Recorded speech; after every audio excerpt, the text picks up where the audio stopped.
నమస్కారం. దూరదర్శన్ యాదగిరి వార్తలకు స్వాగతం. నేను మీ రాజ్ కుమార్. ముందుగా వార్తల్లోని ముఖ్యాంశాలు. బనకచర్లపై రేపు రాష్ట్ర ప్రభుత్వం పవర్ పాయింట్ ప్రజెంటేషన్. మంత్రులు, ఎమ్మెల్యేలు, ప్రజాప్రతినిధులకు వివరించనున్న ఉత్తమ్. బీజేపీ రాష్ట్ర అధ్యక్షుడి ఎంపికకు రంగం సిద్ధం. నేడు నామినేషన్లు. పార్టీలో అందరితో చర్చించి నిర్ణయం తీసుకుంటామన్న కరంద్లాజే. జూలై 4న రాష్ట్రానికి రానున్న మల్లికార్జున ఖర్గే. ఎల్బీ స్టేడియంలో గ్రామస్థాయి కాంగ్రెస్ అధ్యక్షుల సభ. ఏర్పాట్లు పరిశీలించిన పీసీసీ అధ్యక్షుడు మహేష్ గౌడ్. పాశమైలారం పారిశ్రామిక వాడలో పేలిన రియాక్టర్.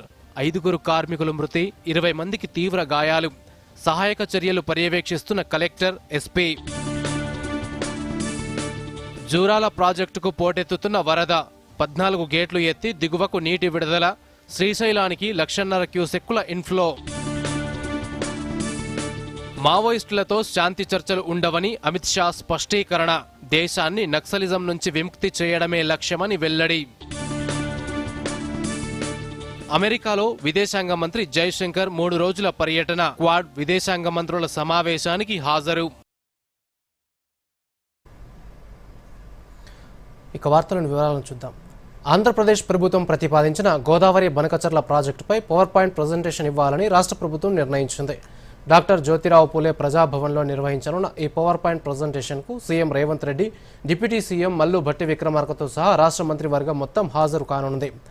రాష్ట్ర ప్రజాప్రతినిధులందరికీ నిజానిజాలు తెలిపేలా ఈ పవర్ పాయింట్ ప్రజెంటేషన్ను మంత్రి ఉత్తమ్ కుమార్ రెడ్డి ఆధ్వర్యంలో నిర్వహించేందుకు నిర్ణయం తీసుకున్నారు. అందుకు అనుగుణంగా మంత్రి ఉత్తమ్ నీటిపారుదల రంగ అధికారులతో ప్రత్యేక సమీక్షలు నిర్వహించి ఈ ప్రాజెక్టు నిర్మించడం వల్ల రాష్ట్ర ప్రయోజనాలు ఏ రకంగా దెబ్బతింటాయో సమగ్రంగా వివరించేందుకు ఏర్పాట్లు చేస్తున్నారు. రాష్ట్రం నుంచి ప్రాతినిధ్యం వహిస్తున్న రాజ్యసభ, లోక్సభ సభ్యులు, శాసనమండలి, శాసనసభ్యులతో పాటు కార్పొరేషన్ చైర్మన్లు, డైరెక్టర్లు, వివిధ విభాగాలకు చెందిన కమిషన్ల చైర్మన్లు, సభ్యులను కూడా ఆహ్వానించనున్నారు.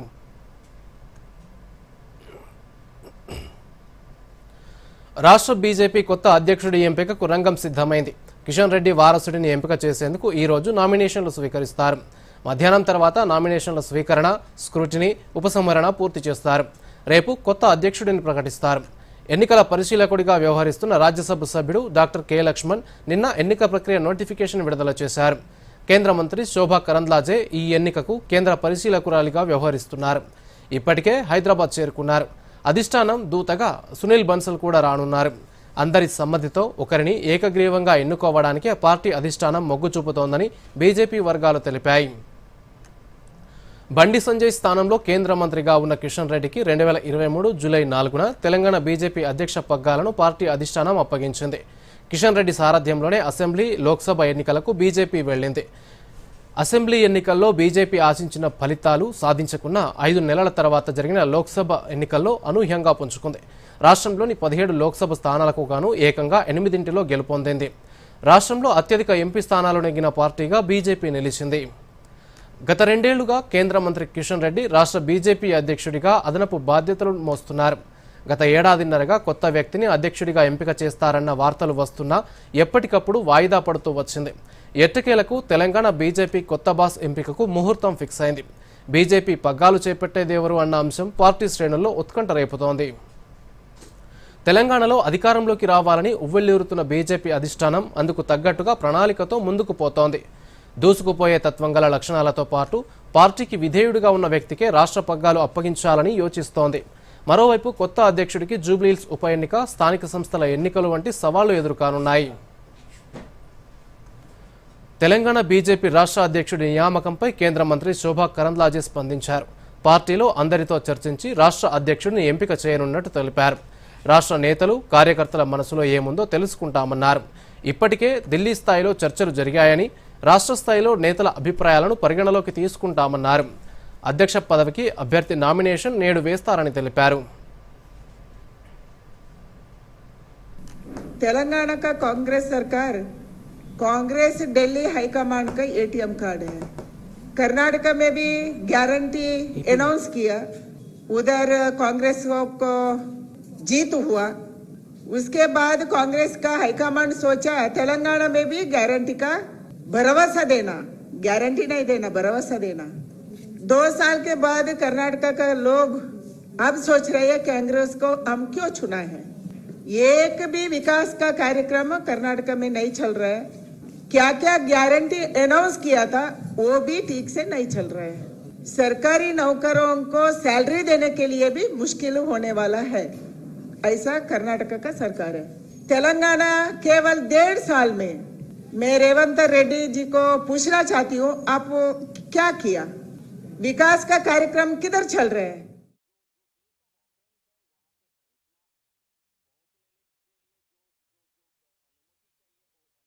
తెలంగాణ కర్ణాటక రాష్ట్రాల్లో కాంగ్రెస్ ప్రభుత్వాలు ఢిల్లీలోని ఆ పార్టీ హైకమాండ్కు ఏటీఎంలా మారాయని కేంద్ర మంత్రి శోభా కరంద్లాజే ఆరోపించారు. ఈ రెండు రాష్ట్రాల్లో ఇచ్చిన గ్యారంటీలను కాంగ్రెస్ ప్రభుత్వాలు విస్మరించాయని అన్నారు.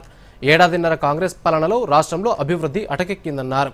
ప్రభుత్వ ఉద్యోగులకు జీతాలు చెల్లించడానికి కూడా డబ్బులు లేవన్నారు. కేవలం ఢిల్లీలోని కాంగ్రెస్ హైకమాండ్ను సంతోషపెట్టడానికి తెలంగాణ కర్ణాటక రాష్ట్రాల కాంగ్రెస్ నాయకులు పనిచేస్తున్నారని విమర్శించారు. రేవంత్ రెడ్డి ప్రభుత్వం రాష్ట్రంలో విఫలమైందన్నారు.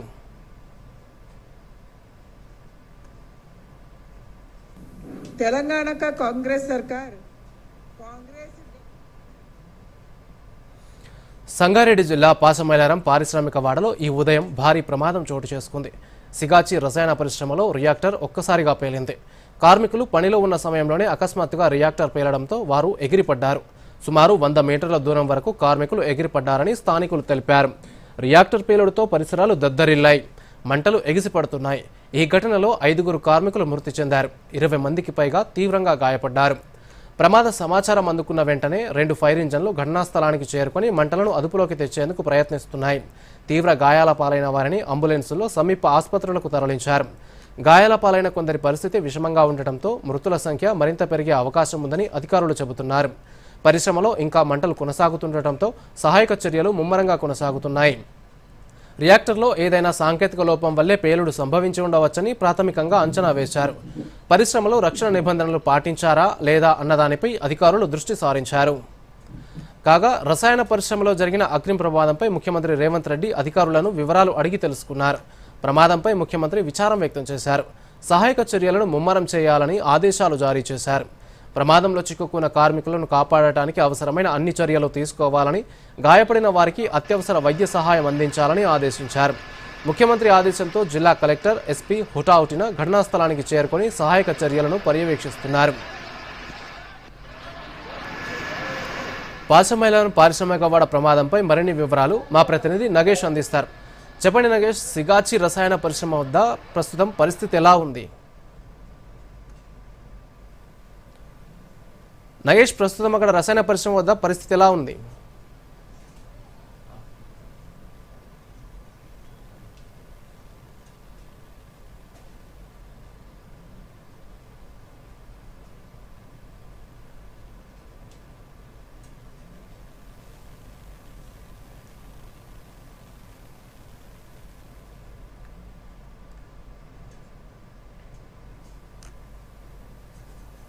హైదరాబాద్లోని ఎల్బీ స్టేడియంలో జూలై 4న జరిగే గ్రామస్థాయి కాంగ్రెస్ అధ్యక్షుల సమావేశానికి ఏఐసీసీ అధ్యక్షులు మల్లికార్జున ఖర్గే హాజరవనున్నట్టు పీసీసీ అధ్యక్షుడు మహేష్ కుమార్ గౌడ్ వెల్లడించారు.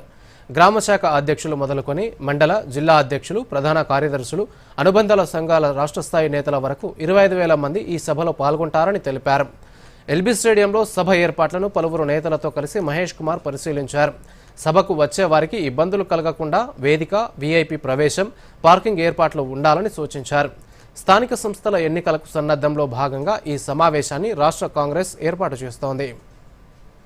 ఈ సందర్భంగా మహేష్ కుమార్ గౌడ్ మీడియాతో మాట్లాడుతూ ఆపరేషన్ కగార్ను నిలిపివేసి మావోయిస్టులతో కేంద్ర ప్రభుత్వం ఎందుకు చర్చలు జరపదని ప్రశ్నించారు.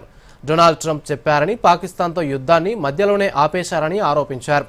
కాల్పుల విరమణకు సిద్ధమని, వెంటనే తమతో కేంద్రం చర్చలు జరపాలని మావోయిస్టులు లేఖ విడుదల చేసినా ఎందుకు పట్టించుకోవడం లేదని నిలదీశారు.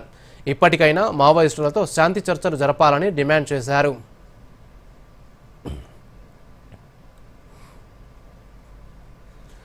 రాష్ట్రంలోని కాంగ్రెస్ ప్రభుత్వం వైఫల్యం వల్లే గురుకులాలు నిర్వీర్యం అవుతున్నాయని మాజీ మంత్రి హరీష్ రావు ఆరోపించారు.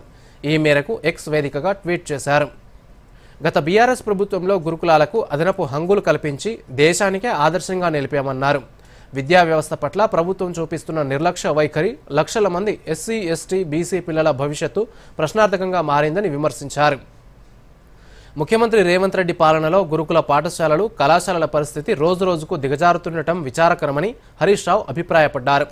జనవరి నుంచి కాంట్రాక్టర్లకు బిల్లులు చెల్లించకపోవడంతో కోడిగుడ్డు, మాంసం, అరటి పండ్ల సరఫరా నిలిచిపోయాయని గుర్తు చేశారు. మరోవైపు 13 నెలలుగా 450 కోట్లకు పైగా అద్దె బకాయిలు చెల్లించక భవనాల యజమానులు తాళాలు వేస్తున్న దుస్థితి నెలకొందన్నారు. విద్యా సంవత్సరం ప్రారంభమై ఎన్ని రోజులవుతున్నా ఇప్పటికీ యూనిఫామ్, టై, బెల్ట్, బూట్లు, స్కూల్ బ్యాగులు అందజేయకపోవడం దారుణమన్నారు.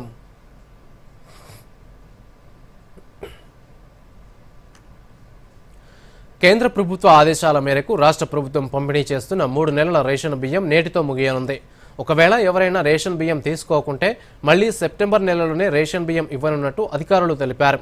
భారీ వర్షాలు, వరదల ముప్పు వంటి వాతావరణ పరిస్థితులను దృష్టిలో ఉంచుకొని కేంద్ర ప్రభుత్వం రాష్ట్రాలకు జూన్, జూలై, ఆగస్టు నెలలకు సంబంధించిన 3 నెలల రేషన్ బియ్యాన్ని ఒకేసారి పంపిణీ చేయాలని ఆదేశించింది.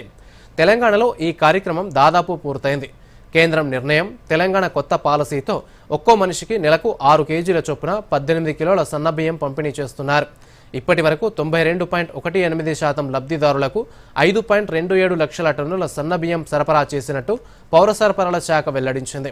లబ్ధిదారులు బియ్యం తీసుకోకుంటే తమ రేషన్ కార్డు, ఆధార్ కార్డుతో సమీప చౌక ధరల దుకాణాలకు వెళ్లి బియ్యం పొందాలని అధికారులు సూచిస్తున్నారు. మహబూబ్నగర్ జిల్లాలోని జూరాల ప్రాజెక్టుకు వరద కొనసాగుతోంది.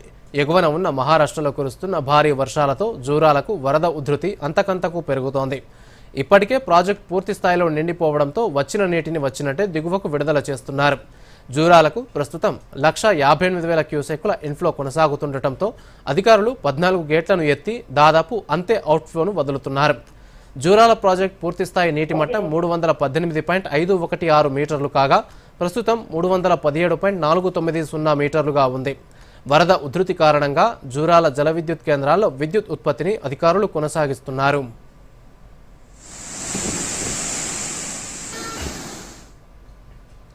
మరోవైపు జూరాల నుంచి వస్తున్న వరదతో దిగువన ఉన్న శ్రీశైలం డ్యాం జలకలను సంతరించుకుంది. 1,00,000కు పైగా ఇన్ఫ్లో జూరాల నుంచి శ్రీశైలానికి చేరుతోంది.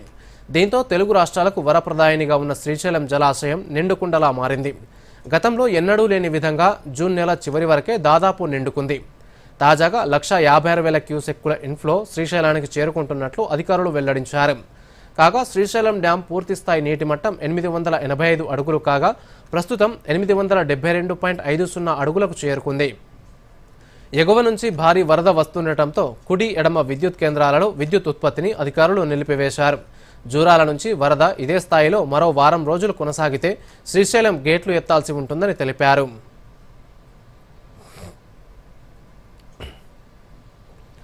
నేటి నుంచి ఢిల్లీలో లాల్ దర్వాజా బోనాలు జరగనున్నాయి. ప్రభుత్వం ఆధ్వర్యంలో జూలై 2 వరకు బోనాలు నిర్వహిస్తున్నారు. అలాగే తెలంగాణ భవన్లో బోనాల ఫోటో ఎగ్జిబిషన్ ఏర్పాటు చేశారు. రేపు ఇండియా గేట్ నుంచి తెలంగాణ భవన్ వరకు మహంకాళి అమ్మవారి ఊరేగింపు కొనసాగనుంది.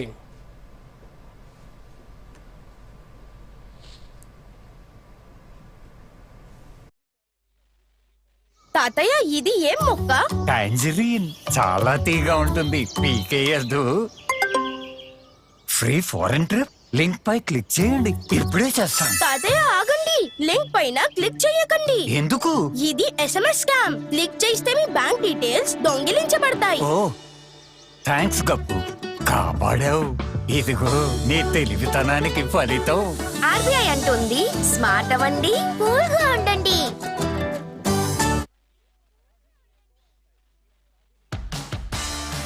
The world's largest accounting body, the Institute of Chartered Accountants of India, ICAI, proudly celebrates 77 years of trust, transparency and excellence. With Vishwasniya as the guiding light, the ICAI continues its march towards the vision of Viksit Bharat, shaping and powering India's economic growth. Join us in celebrating the 77th CA Day on July 1st at Bharat Mandapam, New Delhi from 3:30 p.m. onward. వార్తలకు పునఃస్వాగతం. ఆ ఊరిలో ఏ ఇంటిని చూసినా అల్లనేరేడు పళ్ల చెట్లు కనిపిస్తాయి. పళ్ల season వచ్చిందంటే చాలు ఆ ప్రాంతమంతా నేరేడు పళ్ల మాధుర్యం కనిపిస్తుంది. జామున్ విలేజ్గా గుర్తింపు పొందిన ఆదిలాబాద్ జిల్లా జాతర్గ గ్రామంపై దూరదర్శన్ యాదగిరి అందిస్తున్న ప్రత్యేక కథనం.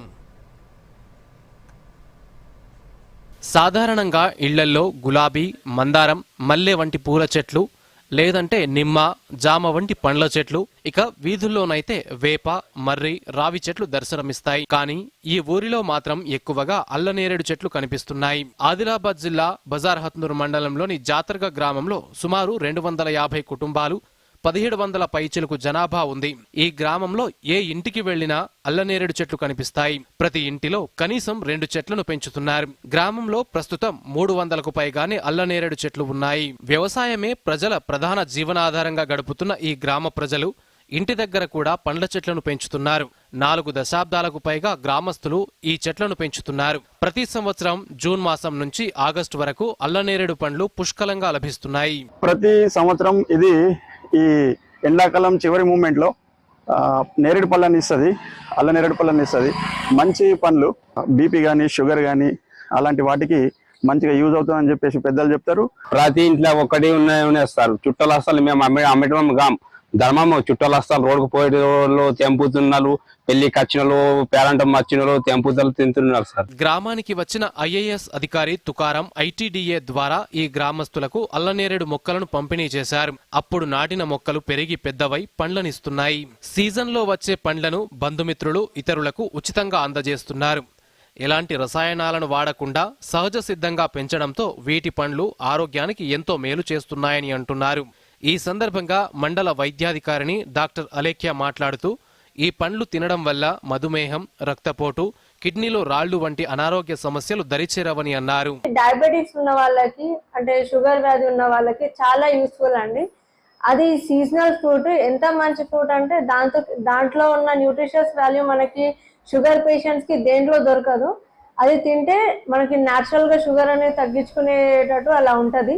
మరోవైపు కొంతమంది ప్రత్యేకంగా పండ్ల గింజలను ఈ ఊరి నుంచి తీసుకెళ్లి నర్సరీలలో పెంపకం చేస్తున్నారు. దీంతో ఇతర ప్రాంతాల్లో ఈ చెట్ల పెంపకంపై ఆసక్తి పెరిగింది. Bureau report, Doordarshan news. గ్రామీణ ప్రాంతాల్లో పశువుల సంరక్షణకు ప్రాధాన్యత ఇవ్వాలని రాష్ట్రపతి ద్రౌపది ముర్ము కోరారు. యూపీలోని బరేలీలో జరిగిన ఇండియన్ వెటర్నరీ రీసెర్చ్ ఇన్స్టిట్యూట్ స్నాతకోత్సవంలో ప్రసంగించారు. జంతువులకు సేవ చేయడాన్ని నైతిక బాధ్యతగా చూడాలన్నారు. జంతు ఆరోగ్య ఉత్సవాలను క్రమం తప్పకుండా నిర్వహించాలని సూచించారు. मुझे लगता है गिद्धों के विलुप्त प्राय होने के पीछे पशु चिकित्सा में इस्तेमाल होने वाले रासायनिक दवाओं की भी भूमिका होनी चाहिए. बहुत सारे भूमिकाओं में से, बहुत सारे रीजन में से, बहुत सारे कारण में से ये भी एक कारण है. ऐसी दवाओं पर प्रतिबंध लगाना गिद्धों के संरक्षण की दिशा में सराहनीय कदम है. अभी वैज्ञानिकों ने इस दिशा में कदम उठाए, इसलिए मैं उनको बहुत बहुत धन्यवाद देना चाहती हूँ. और भी कोई प्रजातियां या तो विलुप्त हो गई है या विलुप्त होने पर कगार पे है. इन प्रजातियों का संरक्षण पर्यावरण संतुलन के लिए बहुत ही आवश्यक है. भारतीय पशु चिकित्सा अनुसंधान संस्थान जैसे संस्थाओं से मेरी अपील है कि वे जैव विविधता को बढ़ाने में अग्रणी भूमिका निभाए और आदर्श प्रस्तुत करें. मैं आज उपाधि और पदक प्राप्त करने वाली सभी विद्यार्थियों को बहुत बहुत बधाई देती हूँ. మావోయిస్టులతో శాంతి చర్చలపై కేంద్ర హోంమంత్రి అమిత్ షా కీలక వ్యాఖ్యలు చేశారు. గిరిజనులను, పోలీసులను, భద్రతా సిబ్బందిని చంపిన మావోయిస్టులతో ఎలాంటి చర్చలు ఉండవని స్పష్టం చేశారు. నక్సల్స్ ఆయుధాలు వీడి జనజీవన స్రవంతిలో చేరాలని పిలుపునిచ్చారు. నిజామాబాద్లో జరిగిన రైతు సమ్మేళనంలో ప్రసంగించిన అమిత్ షా మార్చి 31, 2026 నాటికి భారతదేశాన్ని మావోయిస్టుల నుంచి విముక్తి చేయాలనే కేంద్రం సంకల్పాన్ని పునరుద్ఘాటించారు. మావోయిస్టులకు కాంగ్రెస్ పార్టీ తెలంగాణలో ఆశ్రయం కల్పించే అవకాశం ఉందని ఆయన ఆందోళన వ్యక్తం చేశారు. తెలంగాణను మావోయిస్టుల నిలయంగా మార్చవద్దని కేంద్ర హోంమంత్రి అమిత్ షా కోరారు.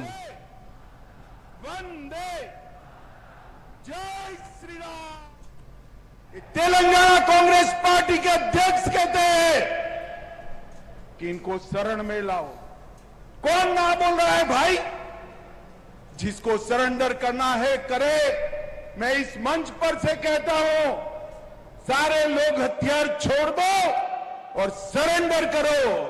मगर सरेंडर नहीं करेंगे तो हमने तय किया है 31 मार्च 2026 के पहले इस देश से नक्सलवाद को हम समाप्त कर देंगे, समाप्त।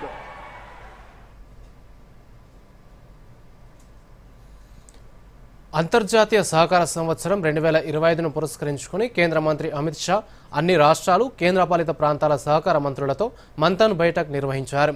ఈ ఉన్నత స్థాయి సమావేశంలో దేశంలో సహకార రంగాన్ని బలోపేతం చేయడానికి గల అంశాలపై చర్చిస్తున్నారు. అలాగే భవిష్యత్తు ప్రణాళికను రూపొందిస్తారు.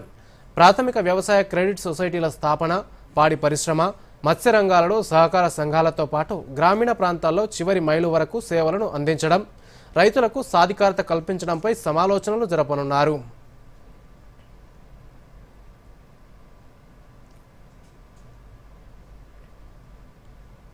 This is no ordinary sky. This is where legends are born. Clear to space transition. Roger. Re-engaging heat. In the vast expanse above, the Indian Air Force reigns. Unseen, unstoppable, unmatched. Join the Indian Air Force to be a cut above.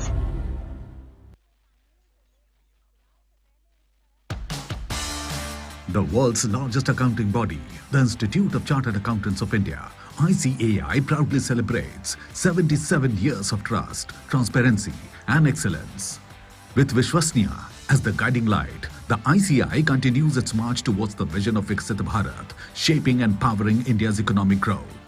Join us in celebrating the 77th CA Day on July 1st at Bharat Mandapam, New Delhi, from 3:30 p.m. onward. వార్తలకు పునఃస్వాగతం. అమెరికాలో 3 రోజుల పర్యటనకు గాను విదేశాంగ మంత్రి జయశంకర్ ఈరోజు బయలుదేరి వెళ్లారు. అమెరికా విదేశాంగ కార్యదర్శి మార్కో రూబియో ఆహ్వానం మేరకు న్యూయార్క్లో జరిగే క్వాడ్ విదేశాంగ మంత్రుల సమావేశానికి జయశంకర్ హాజరు కానున్నారు. క్వాడ్ 4 దేశాల కూటమి. భారత్తో పాటు ఆస్ట్రేలియా, జపాన్, అమెరికా సభ్య దేశాలుగా ఉన్నాయి. క్వాడ్ దేశాలు ఇండో పసిఫిక్ ప్రాంతంలో సుస్థిరత కోసం కలిసి పనిచేస్తాయి. క్వాడ్ సమావేశం సందర్భంగా అమెరికా, జపాన్, ఆస్ట్రేలియా విదేశాంగ మంత్రులతో విడివిడిగా భేటీ కానున్నారు. స్వేచ్ఛాయుతమైన ఇండో పసిఫిక్ కోసం ఉమ్మడి దృక్పథాన్ని ముందుకు తీసుకెళ్లడానికి క్వాడ్ గ్రూప్ కొత్త ప్రతిపాదనలపై దృష్టి సారిస్తుందని విదేశాంగ మంత్రిత్వ శాఖ తెలిపింది. ముఖ్యంగా పహల్గాం దాడి తర్వాత జరుగుతున్న క్వాడ్ మంత్రుల మొదటి సమావేశం ప్రాధాన్యత సంతరించుకుంది. అలాగే జయశంకర్ న్యూయార్క్లోని ఐక్యరాజ్యసమితి ప్రధాన కార్యాలయంలో the human cost of terrorism పేరిట ఏర్పాటు చేసిన ప్రదర్శనను ప్రారంభిస్తారు. ప్రపంచవ్యాప్తంగా ఉగ్రవాద చర్యల వినాశకరమైన ప్రభావాన్ని, అలాగే ఉగ్రవాదాన్ని ఎదుర్కోవడానికి అంతర్జాతీయ సమాజం తీసుకున్న చర్యలను ఈ ప్రదర్శన హైలైట్ చేస్తుంది. పాకిస్తాన్ ఐక్యరాజ్యసమితి భద్రతా మండలి అధ్యక్ష పదవిని చేపట్టడానికి ఒక రోజు ముందు ఈ కార్యక్రమం జరగనుంది. రైలు ప్రయాణికులకు భారతీయ రైల్వే శాఖ శుభవార్త అందించింది. ఇకపై రిజర్వేషన్ చార్ట్ను రైలు బయలుదేరడానికి 8 గంటల ముందే సిద్ధం చేస్తారు. దీనివల్ల ప్రయాణికులు తమ టికెట్ స్టేటస్ను ముందుగానే చూసుకునేందుకు వీలు కలుగుతుంది. ప్రస్తుతం రిజర్వేషన్ చార్ట్ను రైలు బయలుదేరడానికి 4 గంటల ముందు మాత్రమే విడుదల చేస్తున్నారు. ఈ కొత్త నిర్ణయంతో ప్రయాణికులకు, ముఖ్యంగా వెయిట్ లిస్ట్ టికెట్లు ఉన్న వారికి ఊరట లభించనుంది. టికెట్ బుకింగ్ వ్యవస్థలో చేపడుతున్న సంస్కరణల పురోగతిని కేంద్ర రైల్వే మంత్రి అశ్విని వైష్ణవ్ సమీక్షించారు. టికెటింగ్ ప్రక్రియ మొత్తం స్మార్ట్గా, పారదర్శకంగా ఉండాలని, ప్రయాణికుల సౌకర్యానికే పెద్దపీట వేయాలని అధికారులకు సూచించారు. ఈ సమీక్ష అనంతరం రిజర్వేషన్ చార్ట్ తయారీ సమయాన్ని మార్చాలని నిర్ణయం తీసుకున్నారు. ఈ మార్పును ఎలాంటి అంతరాయాలు లేకుండా దశల వారీగా అమలు చేయనున్నారు. టికెట్ కన్ఫర్మ్ కాకపోతే ప్రత్యామ్నాయ ప్రయాణ ఏర్పాట్లు చేసుకోవడానికి వారికి తగినంత సమయం దొరుకుతుంది. దీంతో పాటు భారతీయ రైల్వే తన ప్యాసింజర్ రిజర్వేషన్ సిస్టమ్ను భారీగా అప్గ్రేడ్ చేసే పనిలో ఉంది. Centre for railway information systems అభివృద్ధి చేస్తున్న ఈ కొత్త వ్యవస్థ ప్రస్తుత వ్యవస్థ కంటే 10 రెట్లు అధిక లోడ్ను నిర్వహించగలదు. ఈ కొత్త వ్యవస్థ డిసెంబర్ నాటికి అందుబాటులోకి రానుంది. కొత్త PRS వ్యవస్థలో ప్రయాణికుల సౌలభ్యం కోసం సులభమైన ఇంటర్ఫేస్, ఛార్జీల క్యాలెండర్, సీట్ల ఎంపికలో ప్రాధాన్యత వంటి అధునాతన ఫీచర్లను కూడా తీసుకురానున్నారు.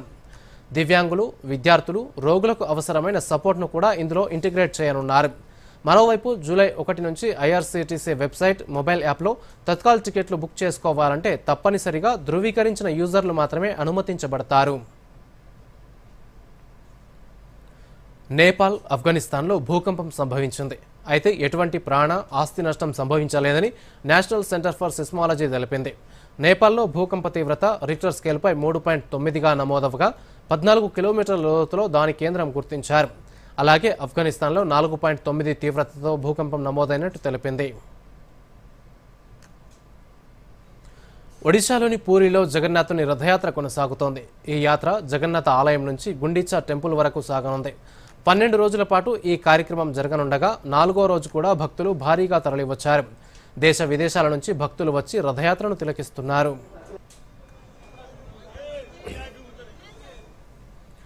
చార్ధామ్ యాత్రపై 24 గంటల నిషేధాన్ని ఎత్తివేసినట్టు అధికారులు తెలిపారు. భారీ వర్షాల హెచ్చరికల నేపథ్యంలో చార్ధామ్ యాత్ర ఆదివారం నిలిపివేశారు. తాజాగా ఈ నిషేధాన్ని ఎత్తివేశారు. నిన్న కురిసిన వర్షాలతో ఉత్తరాఖండ్లోని బార్కోట్లో భారీ కొండ చర్యలు విరిగిపడ్డాయి. ఈ ఘటనలో 2 కార్మికులు మరణించారు, 7 గల్లంతయ్యారు. అలాగే చంబా పట్టణంలోనూ అనేక ప్రాంతాల్లో వర్షం కురిసింది. గంగోత్రి, యమునోత్రి జాతీయ రహదారుల వెంబడి అనేక చోట్ల కొండ చర్యలు విరిగిపడ్డాయి. శిథిలాలను తొలగించడానికి చర్యలు కొనసాగుతున్నాయి. వర్షం కారణంగా రెస్క్యూ ఆపరేషన్కు ఇబ్బంది కలుగుతోంది. బంగాళాఖాతంలో కొనసాగుతున్న ఆవర్తన ద్రోణి ప్రభావంతో రాష్ట్రంలో అక్కడక్కడ తేలికపాటి నుంచి మోస్తరు వర్షాలు కురిసే అవకాశాలున్నాయని హైదరాబాద్ వాతావరణ కేంద్రం తెలిపింది. పశ్చిమ నైరుతి నుంచి వీస్తున్న గాలులతో జూలై 3 వరకు రాష్ట్రంలో ఉరుములు, మెరుపులతో కూడిన వానలు కురుస్తాయని పేర్కొంది. ఇక వార్తలు ముగించే ముందు ముఖ్యాంశాలు మరోసారి. బనకచర్లపై రేపు రాష్ట్ర ప్రభుత్వం పవర్ పాయింట్ ప్రజెంటేషన్.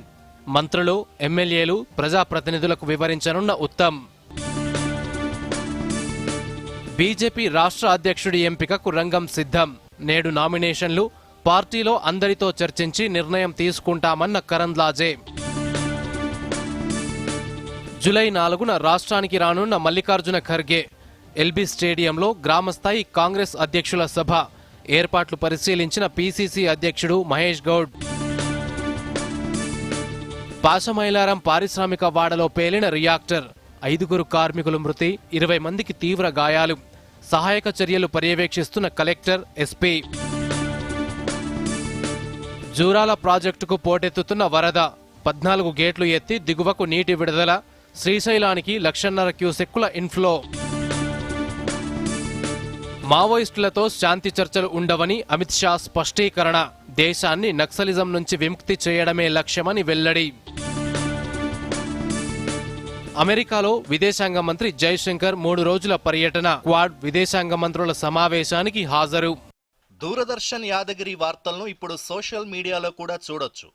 యూట్యూబ్ అయితే డిడి న్యూస్ తెలంగాణ, ఎక్స్ వేదికగా అయితే DD news Telangana @DD Yadagiri news, Facebook అయితే డిడి న్యూస్ తెలంగాణలో చూసి సబ్స్క్రైబ్ చేసి లైక్ చేయండి, షేర్ చేయండి.